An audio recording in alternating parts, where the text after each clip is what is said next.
In Update tonight, on a worldwide public health crisis, the spread of coronavirus. The new numbers, 425 dead in China, more than 20,000 sick. There are only 11 confirmed cases in the U.S., none in North Carolina. But health officials here are still taking the potential threat seriously. News 13's Frank Crocker now joining us live in the studio. Frank, what's being done? Well, the state has established a coronavirus hotline for people who fear they might be at risk. And here in the mountains, it's all about education for all and the effort to stop it if and when it arrives. We've been following the CDC guidelines since they were first put out. And when you enter Advent Health Hendersonville, it's the first thing you see. Health alert, travelers from Wuhan, China. If you've been there recently or know someone who has, also know that it's on the move. Atlanta Airport is only a 38-minute flight away from here, and we live in a world with open borders, so it's possible we'll see cases, but we feel like we're ready if we do. Dr. Teresa Herbert is Chief Medical Officer at Advent Health, who tells us why the uncommon coronavirus is so tricky. Our immune system adapts, and you make antibodies and fight the cold off easily. But this new virus, your body has never met before, so it has to figure out what to do. What healthcare providers are figuring out is the best prevention, which begins with people who believe they may be infected. If you meet the China travel or contact criteria and begin presenting cold or flu-like symptoms, call your doctor or the emergency room before heading to the hospital. It's important that you don't come into a healthcare environment and expose everyone unknowingly. Dr. Herbert says any confusion over coronavirus may not have come at a worse time. But let's not forget about flu. Flu kills many more people in the U.S. than this virus has killed so far in China. And she believes there's something to be said for always being ready, taking this opportunity to learn. To be honest with you, I'm looking on this right now as preparation for the next big virus. As a healthcare professional who's in charge of our response at the hospital, it's making me realize we have to put processes in place for the next time. Haywood County commissioners unanimously passed a resolution declaring Haywood as a Constitution-protecting county.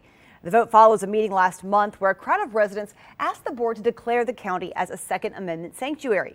Many local governments across the county and across the country have adopted that same type of resolution, declaring support for the rights of gun owners. The resolution approved today in Haywood County is more broad, touching on Second Amendment rights, but also voicing support for civil rights and the First Amendment. News 13's Rex Hodge is at today's commissioners meeting. He's going to have much more reaction on that vote tonight at 5. Hershey's created the world's largest chocolate nut bar, and sadly, it's not for sale. I'm Jay Siltzer. This is your morning cup of Jay.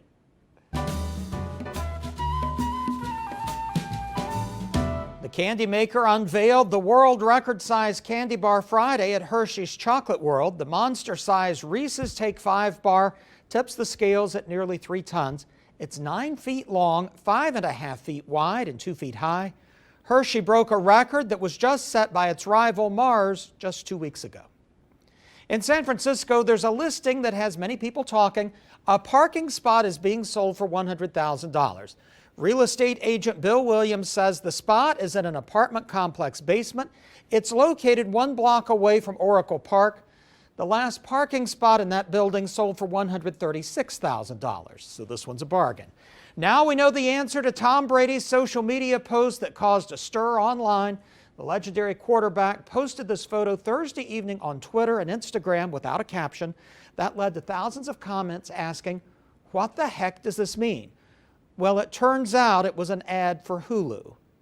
So we still don't know whether he's staying with the Patriots, moving on to another team, or retiring altogether. That's your morning cup of Jay. Have a great day. Happening today, Asheville's next police chief will be sworn in. Incoming Police Chief David Zach is Asheville's 5th full-time chief since 2011. News 13's Taylor Stewart is live at the Asheville Police Department with more. Taylor? Yes, good morning. And David Zach is set to begin his tenure officially tomorrow. We're working on getting the details to learn if this will be a public swearing-in ceremony today. Now, last week, David Zach had a chance to train with Robert White, the outgoing interim chief. He showed him how the department has been restructured over the last few months. We asked the outgoing interim chief, what will Zach's biggest challenge be? He says empowering his workforce.